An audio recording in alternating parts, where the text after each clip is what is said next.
कि रख हौसला वो मंजर भी आएगा, प्यासे के पास चलकर समंदर भी आएगा, थक कर मत हारे मंजिल के मुसाफिर, मंजिल भी मिलेगी और मिलने का मजा भी आएगा। नमस्ते दोस्तों, जोहार, मैं अभिषेक चक्रवर्ती आप सबका फिर से अपने वीडियो चैनल पर स्वागत करता हूं। दोस्तों, जैक बोर्ड के क्लास 12 के आर्ट्स, कॉमर्स और साइंस तीनों स्ट्रीम के स्टूडेंट्स के लिए जो है इकोनॉमिक्स का ऑफिशियली जो है मॉडल पेपर जारी कर दिया गया, जिसमें जो है मैंने ऑलरेडी आप लोग को ऑब्जेक्टिव टाइप क्वेश्चंस का जो है फुल एक्सप्लेनेशन के साथ जो है वीडियो अपलोड कर दिया है। जिन्होंने अभी तक नहीं देखा जाकर जरूर देख लीजिएगा। एक एक क्वेश्चन को बारीकी से बताया और वहां से भी जो सब्जेक्टिव क्वेश्चंस पूछे जा सकते थे वो भी मैंने सॉल्व किया है। आज की इस वीडियो में हम लोग जो है सब्जेक्टिव टाइप के क्वेश्चंस को देखने वाले हैं। तो यहां पे देख सकते हैं खंड अ जो है सबसे पहले देख रहे हैं, ये 2 मार्क्स के लिए दिया गया है और टोटल जो यहां पे आप देख रहे हैं आपको क्वेश्चन सॉल्व करना है मात्र 6।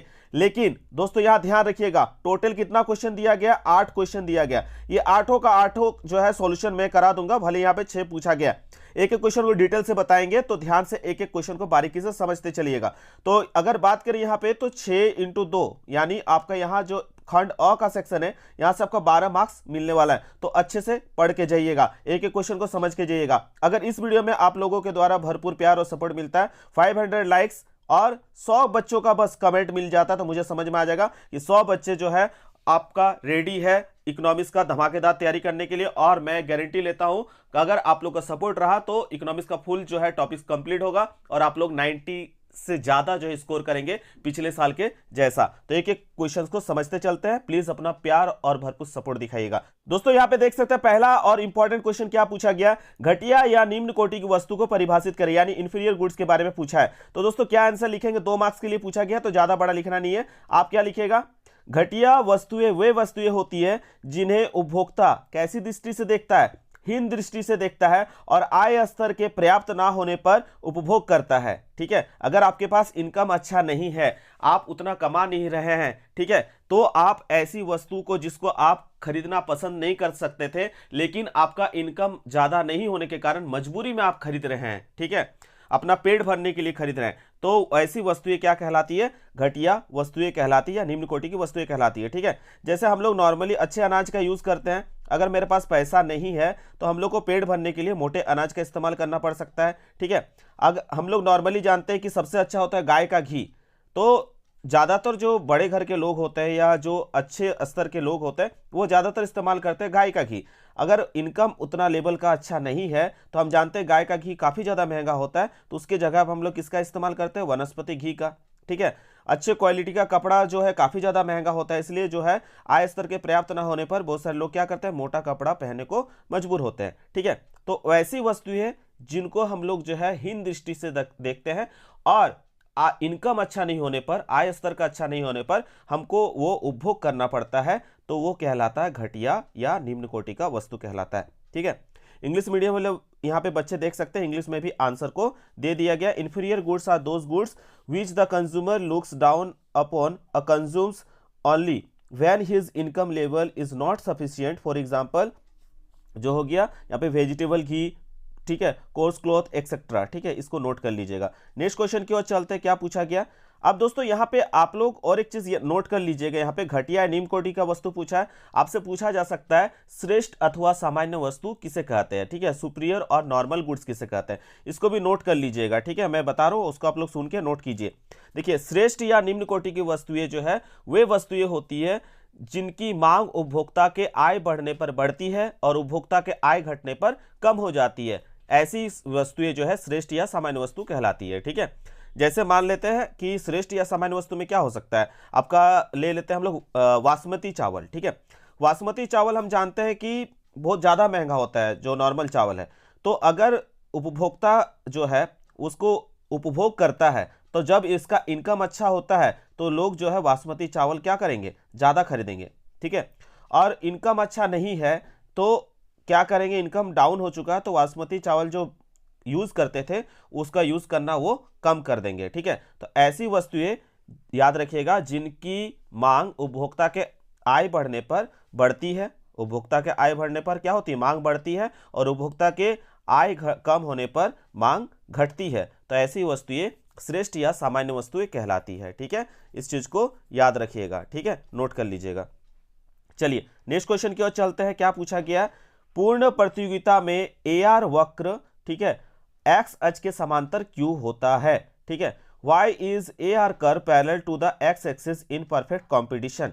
तो नोट कर लीजिएगा, पूर्ण प्रतियोगिता में ए आर वक्र जो है एक्स अक्ष के समांतर होता है, क्योंकि बाजार में कीमत जो है स्थिर रहती है। बाजार कीमत पूर्ण प्रतियोगिता में क्या होती है? स्थिर होती है। और जानते हैं परफेक्ट कंपटीशन में मार्केट काफी ज्यादा बड़ा होता है। अगर आप नहीं बेचिएगा उस दाम पे, जो दाम जेन्युइनली है, जो लिखा हुआ है उस दाम पे अगर आप नहीं बेचिएगा, आप मनमानी करिएगा, तो जो क्रेता होगा वो दूसरे दुकानदार के पास चला जाएगा, है ना। उसी तरह से अगर आप दुकान में गए और आप बार बार जो दुकानदार को बोलिएगा कि ठीक है आप इस चीज का दाम और कम करिए, तो वो क्या बोलेंगे? नहीं, आपको लेने का जरूरत नहीं है, मेरे पास और भी जो है खरीदार है, वो हमसे खरीद सकते हैं। तो ऐसे जो मार्केट होता है उसको हम कहते हैं पूर्ण प्रतियोगिता वाला बाजार।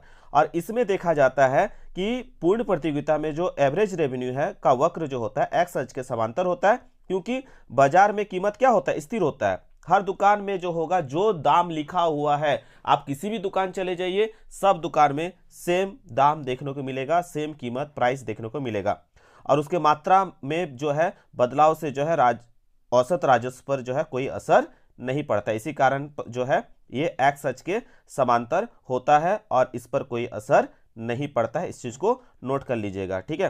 फिर से सुनिए, जो परफेक्ट कंपटीशन में जो है लार्ज नंबर ऑफ बायर और सेलर होता है, इसी वजह से जो है एक क्रेता यानी इंडिविजुअल बायर जो है बाजार मूल्य को प्रभावित नहीं कर पाएगा, यानी मार्केट प्राइस को इन्फ्लुएंस नहीं कर पाएगा, ठीक है। ठीक उसी तरह से एक विक्रेता भी जो है, इंडिविजुअल सेलर जो होता है, व्यक्तिगत जो विक्रेता होता है भी, वो भी मार्केट प्राइस को जो है बाजार मूल्य को प्रभावित नहीं कर पाएगा, ठीक है। Don't influence the market price, क्योंकि अगर आप नहीं बेचिएगा तो कोई और बेचेगा। इसमें जो है फार्म कीमत जो है स्वीकारक होता है, जो फार्म के द्वारा प्राइस लिख दिया गया है प्रोडक्ट पर, ठीक है, वो स्वीकार करना पड़ता है, ठीक है। प्राइस टेकर होता है, याद रखिएगा, इसमें फार्म जो होता है कीमत स्वीकारक होता है, प्राइस टेकर होती है। और by determination of demand and supply, ठीक है, याद रखिएगा। इन पर नोट कर लीजिएगा, in perfect competition individual buyer and seller do not able to influence the market price at each firm are price taker in the market, so the demand curve is parallel to the X axis, ठीक है। इस चीज को आप लोग ध्यान रखिएगा, ठीक है। यहाँ पे फिगर भी आप लोग बना सकते हैं, अगर 3 मार्क्स में दिया जाए तो इसको शो कर दीजिएगा, ठीक है। यहाँ पे लिख दिया है, in perfectly competitive market the AR curve is parallel to the x axis because the price remain constant in the market and change in quantity does not affect the average revenue, ठीक है। इसके बाद दोस्तों question number 3 देख सकते हैं क्या पूछा गया है। 3 विभिन्न विधियों की सूची बनाइए जिनमें अल्पाधिकार जो है फार्म व्यवहार कर सकता है। तो अल्पाधिकारी फार्म जो है 3 विधियों से व्यवहार कर सकती है। पहला याद रखिएगा, अल्पाधिकारी फार्म आपस में साठगांठ करके यह निर्णय ले सकती है कि वे एक दूसरे से प्रतिस्पर्धा नहीं करेंगे। इस प्रकार वे जो है फार्म बाजार पर उचित बंटवारा कर लेंगे और प्रत्येक फार्म अपने बाजार में जो है एकाधिकारी जो है फार्म की तरह क्या करेगा? व्यवहार करेगा। दूसरा याद रखिएगा, अल्पाधिकारी फार्म जो है यह निर्णय ले सकती है कि लाभ को अधिक करने के लिए वे उस वस्तु की कितनी मात्रा का उत्पादन करें, इससे उनकी वस्तु की मात्रा और पूर्ति अन्य फार्मों को क्या करेगा? प्रभावित नहीं करेगा। तीसरा याद रखिएगा, अल्पाधिकारी फार्म वस्तु अनमान्य कीमत यानी प्राइस रिजिडिटी की नीति भी जो है अपना सकती है। इसके अंतर्गत जो है मांग में परिवर्तन के फलस्वरूप जो है कीमत में परिवर्तन नहीं होगा। इस चीज को भी नोट कर लीजिएगा, ठीक है। चलिए नेक्स्ट क्वेश्चन की ओर चलते हैं। इसके बाद जो है क्वेश्चन दिया गया है, व्यष्टि और समष्टि अर्थशास्त्र में अंतर स्पष्ट करें, ठीक है। व्यष्टि और समष्टि अर्थशास्त्र, व्यष्टि अर्थशास्त्र में जो है याद रखिए, ये ऑलरेडी मैंने बताया था पिछले वीडियोस पे भी। व्यष्टि अर्थशास्त्र में जो है वर्तमान व्यक्तिगत लघु इकाई जैसे व्यक्तिगत उपभोक्ता, व्यक्तिगत फार्म तथा व्यक्तिगत इकाइयों के छोटे छोटे समूह जैसे उद्योग व बाजार के व्यवहार का अध्ययन किया जाता है और इसे क्या कहते हैं? कीमत सिद्धांत भी कहा जाता है, ठीक है। व्यष्टि अर्थशास्त्र में जो हम लोग व्यक्तिगत आर्थिक इकाइयों का अध्ययन करते हैं, ठीक है, जिसमें क्या आ जाएगा आपका? उद्योग बाजार के व्यवहार का अध्ययन करते हैं और इसे हम लोग क्या कहते हैं? कीमत सिद्धांत भी कहते हैं। इस चीज को याद रखिएगा, ठीक है। Micro economics deals with the small segment of the society. Micro economics is defined as the study of behaviour of individual decision making units such as consumer resource owners and firms. It is also known as price theory, ठीक है। चलिए यहाँ पे और एक दिया था क्या? एक समष्टि पूछा था और एक यहाँ पे एक व्यष्टि पूछा था और एक समष्टि। तो समष्टि के बारे में भी देख लेते हैं। समष्टि को मैक्रो इकोनॉमिक्स बोलते हैं। तो ये जो अंग्रेजी का मैक्रो शब्द है वो मैक्रो से बना है, जिसका अर्थ होता है विशाल। ये तो हम लोग पढ़े हुए हैं, ठीक है। तो समष्टि अर्थशास्त्र में क्या लिखेंगे? समष्टि अर्थशास्त्र जो है समग्र आर्थिक चरों से संबंधित है। समष्टि अर्थशास्त्र को संपूर्ण अर्थव्यवस्था के तथ्य जैसे पूर्ण रोजगार की समस्या, सकल राष्ट्रीय उत्पाद, बचत, निवेश, समग्र उपभोग, समग्र निवेश, आर्थिक विकास आदि के अध्ययन के रूप में परिभाषित किया जा सकता है। और इसे जो है आय और रोजगार के सिद्धांत के नाम से भी जाना जाता है। ये ऑलरेडी समझाए हुए थे यहाँ पे, ठीक है। Macro economics deals with the aggregative economics. Macroeconomics is defined as the study of overall economic phenomenon such as problem of full employment, GNP, gross national profit, savings, investment, aggregate consumption, aggregate investment, economic growth, ठीक है, ये सारा चीज़ का। और जैसे इसको जो है हम लोग किस नाम से जानते हैं और दूसरा किस नाम से जानते हैं? It is also known as theory of income and employment के नाम से भी जानते हैं। अगर आप लोग कुछ भी डाउट हो, कुछ भी क्वेरीज हो, तो आप लोग यहाँ पे इंस्टाग्राम आईडी में जाके फॉलो करके यहाँ पे मैसेज कर सकते हैं। हर एक का मैं वहाँ पे जवाब देता हूँ। उसके बाद इंपॉर्टेंट पीडीएफ एंड नोट्स के लिए हमारा टेलीग्राम चैनल, इसको ज्वाइन कर जाइएगा। व्हाट्सएप चैनल का लिंक जो है मैं डिस्क्रिप्शन में दे दूंगा, आप लोग व्हाट्सएप चैनल में भी ज्वाइन कर जाइएगा, ठीक है। आगे देख सकते हैं यहाँ पे क्या दिया गया, सीमांत लागत और औसत लागत को परिभाषित कीजिए। Define the terms of marginal cost and average cost. तो ये ऑलरेडी मैंने बताया हुआ था, फिर से एक बार बता देते हैं। सीमांत लागत जो है उत्पादन की एक अतिरिक्त इकाई का उत्पादन करने पर कुल परिवर्तनशील लागत में होने वाली वृद्धि है। दोस्तों मैंने इकोनॉमिक्स का जो है अलग से सेट 1 और सेट 2 बनाया हुआ था, उसको जिन्होंने नहीं देखा, मैं इकोनॉमिक्स का प्लेलिस्ट बना दे रहा हूं, आप लोग एक बार जरूर अच्छे से देख लीजिएगा। उससे भी बहुत सारे क्वेश्चंस आपको एग्जाम में डायरेक्ट देखने को मिलेंगे और फुल डिटेल के साथ एक एक चीज को बारीकी से मैंने बताया, तो उसको जरूर देखिएगा, ठीक है। अब देखिए सीमांत लागत का जो मार्जिनल कॉस्ट का फॉर्मूला होता है delta TC bye delta Q होता है, ठीक है। और एक होता है यहाँ पे marginal cost equal to delta TVC by delta Q, और अथवा जो है यहाँ पे देख सकते हैं, ये भी मैंने समझाया था इस फॉर्मूला को ऑलरेडी ऑब्जेक्टिव टाइप में।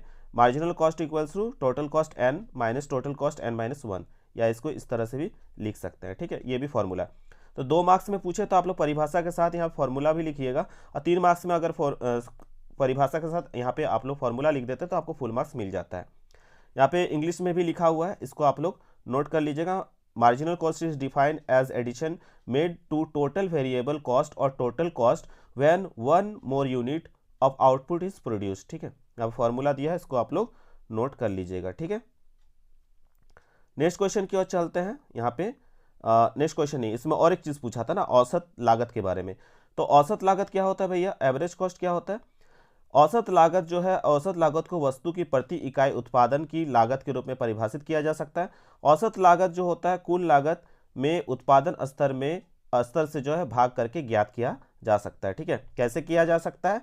कुल लागत से जो है उत्पादन स्तर को अगर भाग दे देंगे तो हमें क्या मिलेगा? औसत लागत, यानी average cost equals to total cost, ठीक है। यहाँ पे देख सकते हो टोटल कॉस्ट बाय एक्स। तो यहाँ पे इंग्लिश में भी आंसर लिख दिए हैं। ये एक्स का मतलब हो गया यहाँ पे टोटल आउटपुट, ठीक है। उत्पादन का स्तर का बोलने का मतलब है टोटल आउटपुट, ठीक है। लेवल ऑफ आउटपुट भी बोल सकते हैं। यहाँ पे दिया हुआ है average cost equals to TC by X. AC is defined as the cost of production per unit of the commodity. AC is obtained by dividing total cost by the level of output, ठीक है। ये X जो है level of output को बताता है, आप लोग लिख लीजिएगा। तो इंग्लिश मीडियम वाले इसको लिख सकते हैं आंसर को, ठीक है दोस्तों। इसके बाद नेक्स्ट क्वेश्चन देख सकते हैं क्या पूछा गया है। वैधानिक तरलता अनुपात यानी what is statutory liquidity ratio क्या है? तो देखिए हमेशा याद रखिएगा, बैंकों को केंद्रीय बैंक के पास 2 खाते में जो है कोष रखना पड़ता है, ठीक है। पहला है क्या? कैश रिजर्व रेशियो CRR, ठीक है। और दूसरा है जो आपका क्वेश्चन पूछा गया स्टैट्यूटरी लिक्विडिटी रेशियो यानी SLR। तो सबसे पहले हम लोग CRR समझ लेते हैं, जो यहाँ पे पूछा नहीं गया लेकिन एग्जाम में पूछा जाता है, उसको ध्यान से सुन के नोट कर लीजिएगा। देश में जो है बैंकिंग नियमों के तहत जो है प्रत्येक बैंक को अपनी कुल नकदी, अपने पास जो उनके पास कैश है उसका एक निश्चित हिस्सा जो है उसको रिजर्व बैंक के पास क्या करना पड़ता है? रखना पड़ता है। इसे ही हम लोग कहते हैं CRR यानी नगद आरक्षित अनुपात कहा जाता है। अभी जो है वर्तमान में इसका शायद परसेंटेज अभी 4.2 समथिंग % चल रहा है। और एक यहाँ पे जो आपका क्वेश्चन पूछा गया यहाँ पे SLR के बारे में, स्टैट्यूटरी लिक्विडिटी रेशियो, ये क्या है भैया? तो देखिए वैधानिक तरलता अनुपात कहते हैं इसको, SLR को।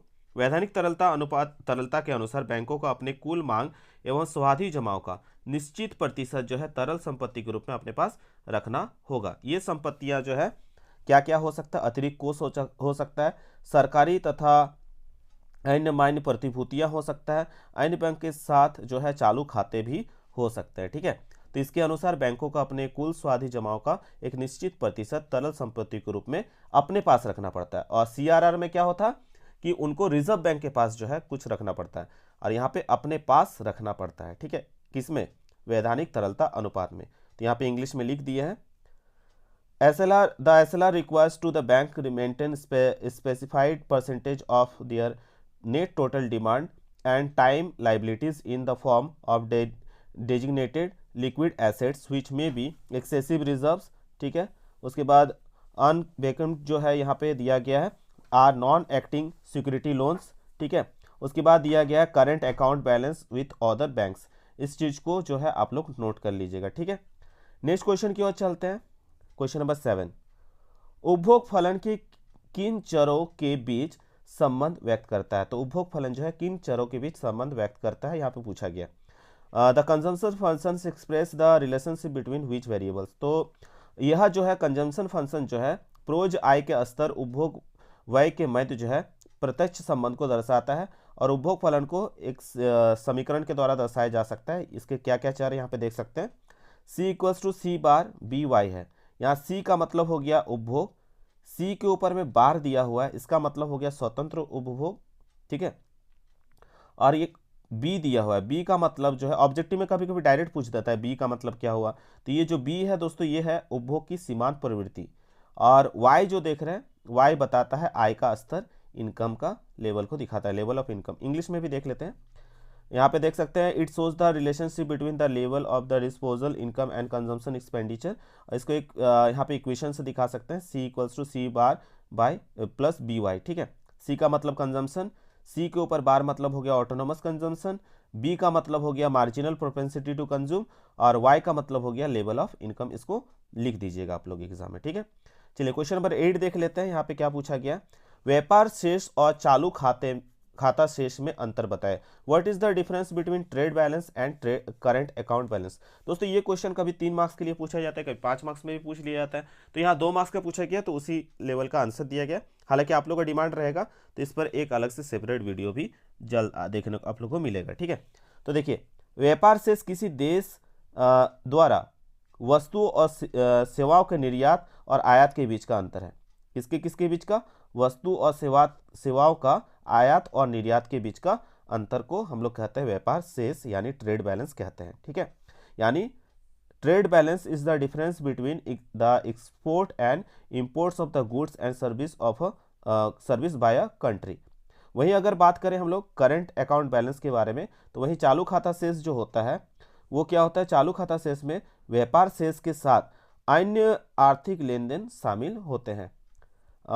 At the same time, the current account balance includes the trade balance as well as other income transactions। ठीक है, इसको नोट कर लीजिएगा। तो दोस्तों ये था आप लोगों के लिए पहला खंड सेक्शन A का। अगर इसमें आप लोगों को भरपूर प्यार और सपोर्ट मिलता है, मैंने जैसा कहा था 500 लाइक्स और 100 कमेंट अगर मिल जाता है देखने के लिए, तो तय मानिए आप लोग का जो है बाकी जो क्वेश्चंस बचे हैं वो भी जल्द जो है आप लोग को देखने को मिल जाएगा। ठीक है, तो इसमें आप लोग भरपूर प्यार और सपोर्ट दिखाएगा। मैंने ऑब्जेक्टिव जो है वीडियो अपलोड किया था, उसमें उतना रिस्पॉन्स अच्छा देखने को नहीं मिला, कहीं थोड़ा सा डिमोटिवेट हो गए, लेकिन फिर भी लगा कि नहीं आप लोग के लिए वीडियो अपलोड करना जरूरी है, तो कर रहे हैं। लेकिन आप लोग से भी हम आशा करते हैं कि आप लोग को फ्री ऑफ कॉस्ट जो है कंटेंट प्रोवाइड कर रहे हैं, तो आप लोग के लिए मेहनत कर रहे हैं अपना सारा काम छोड़ करके, तो आप लोग का भी दायित्व बनता है कि आप लोग भरपूर प्यार और सपोर्ट दिखाएं। ठीक है, तो आप लोग का जैसा डिमांड होगा उसी तरह से वीडियोस आते रहेंगे। ठीक है, आप लोग कुछ भी क्वेरीज हो तो यहाँ पे इंस्टाग्राम का आईडी दिया है extrovert_abh, वहाँ पे जाके आप लोग फॉलो करके मैसेज करिएगा, और इंपॉर्टेंट पीडीएफ से नोट्स के लिए टेलीग्राम चैनल को जरूर ज्वाइन कर लीजिएगा। मिलता है दोस्तों एक नए वीडियो के साथ, तब तक के लिए धन्यवाद। जय हिंद।